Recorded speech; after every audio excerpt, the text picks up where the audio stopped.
Hei! Minä lueskelin eilen taas Maalin taulukkokirjaa iltasella. Ja sieltä löytyi yksi aika outo kaava. Tämän näköinen. A plus B on B plus A.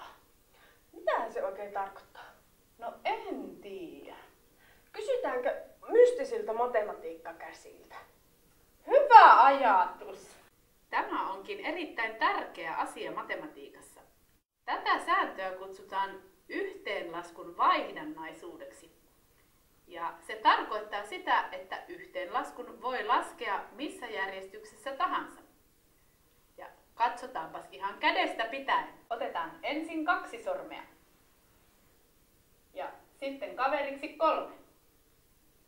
Montako on yhteensä? No tässähän on 5. Okei. Otetaan sitten toisinpäin. Ensin 3. Ja sitten 2. Ja montako nyt saatiin? Taas on 5 sormea. Eli voit laskea yhteenlaskun kummin päin tahansa, tulos on aina sama.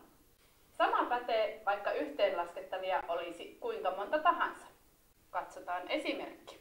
Otetaan ensin 4 plus 1 plus 2 plus 3.